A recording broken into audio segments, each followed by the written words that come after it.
Chapter 5. Author's note: Stop flaming. If you flam, it means you're a prep or a poser. The only reason Dumbledore swore is 'cause he had a headache, okay? And on top of that, he was mad at them for having sex. P.S. I'm not updating until I get 5 good reviews. Dumbledore made Draco and I follow him. He kept shouting at us angrily. You ludicrous fools, he shouted. I started to cry tears of blood down my pallid face. Draco comforted me.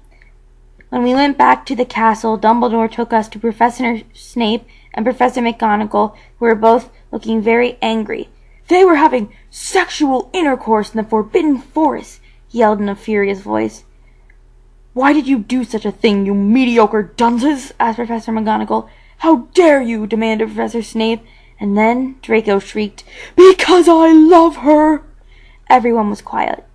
Dumbledore and Professor McGonagall still looked mad, but Professor Snape said, Fine, very well, you may go up to your rooms. Draco and I went upstairs while the teachers glared at us. Are you okay, Ebony? Draco asked me gently. Yeah, I guess, I lied. I went to the girls' dorm and brushed my teeth and my hair and changed into a low-cut black floor-length dress with red lace all around it and black high heels. When I came out, Draco was standing in front of the bathroom, and he started to sing I Just Want to Live by Good Charlotte. I was so flattered, even though he wasn't supposed to be there. We hugged and kissed. After that, we said goodnight, and he reluctantly went back into his room. Chapter 6. Author's note: Preps, okay. P.S. I won't update until you give me good reviews. The next day, I woke up in my coffin. I put on a black miniskirt that was all ripped around the end and a matching top with red skulls all over it and high-heeled boots that were black. I put on 2 pairs of skull earrings and 2 crosses in my ears. I spray-painted my hair purple. In the Great Hall, I ate some Count Chocula cereal with blood instead of milk and a glass of red blood. Suddenly, someone bumped into me. All the blood spilled over my top. Bastard! I shouted angrily. I regretted saying it when I looked up because I was looking into the pale white face of a gothic boy with spiky black hair and red streaks in it. He was wearing so much eyeliner that I was going down his face, and he was wearing black lipstick. He didn't have glasses anymore, and now he was wearing red contact lenses just like Draco's, and there was no scar on his forehead anymore. He had manly stubble on his chin. He had a sexy English accent. He looked exactly like Joel Madden. He was so sexy that my body went all hot when I saw him, kind of like an erection, only I'm a girl, so I didn't get one, you sicko. I'm so sorry, he said in a shy voice. That's all right. What's your name? I questioned.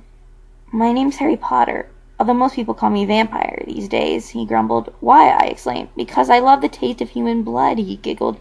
Well, I am a vampire, I confessed.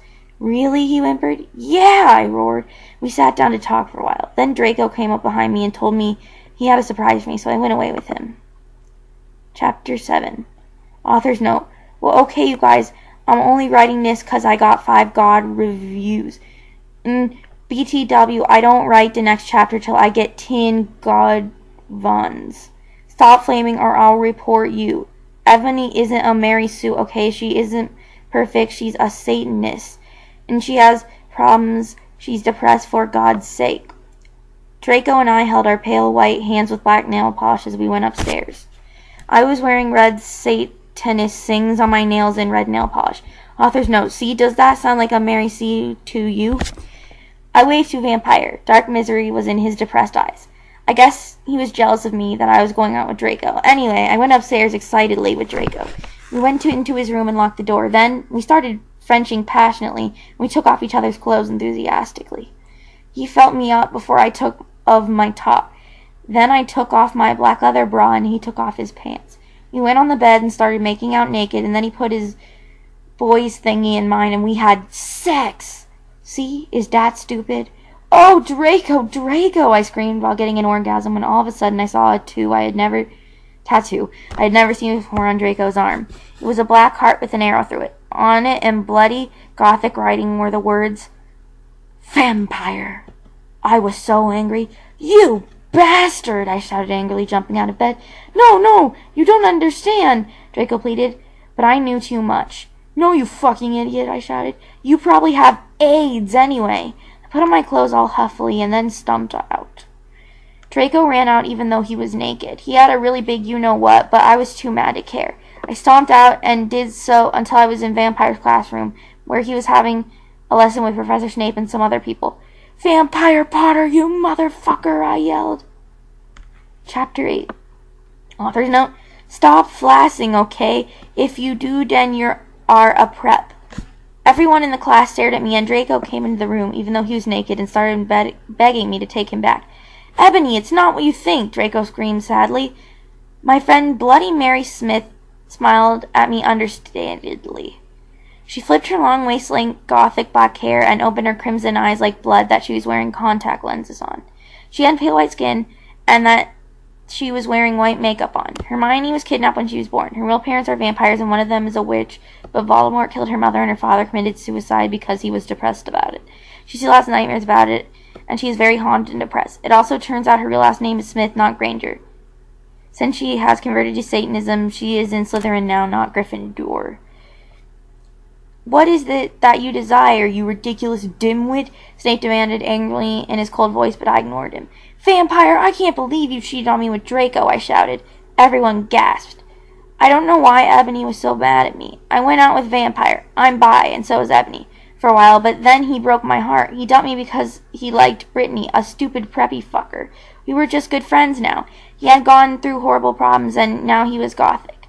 Ha, like I would hang out with a prep. "But I'm not going out with Draco anymore," said Vampire.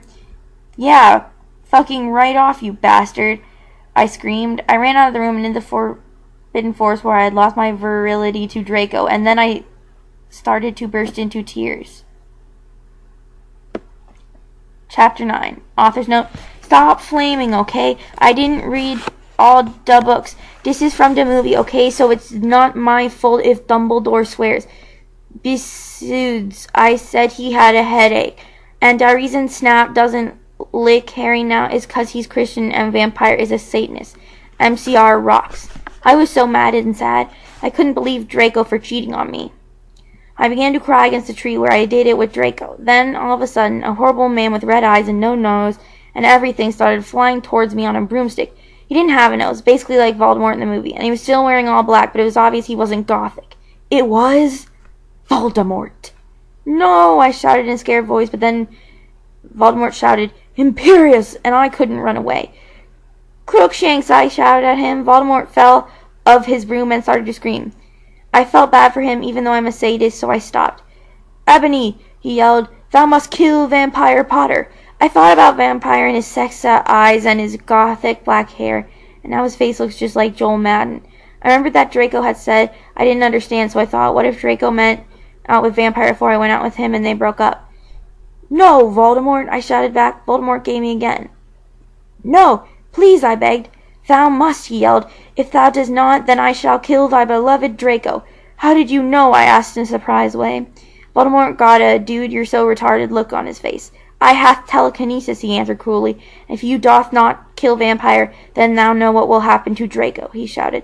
Then he flew away angrily on his broomstick. I was so scared and mad, I didn't know what to do. Suddenly Draco came into the woods. "Draco," I said. "Hi."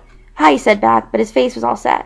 He was wearing white foundation and messy eyeliner, kind of like a pentagram. Get it? Between Joel Madden and Gerard Way. "Are you okay?" I asked. "No," he answered. "I'm sorry I got all mad at you, but I thought you cheated on me." I expelled. "That's okay," he said, all depressed, and we went back into Hogwarts together, making out.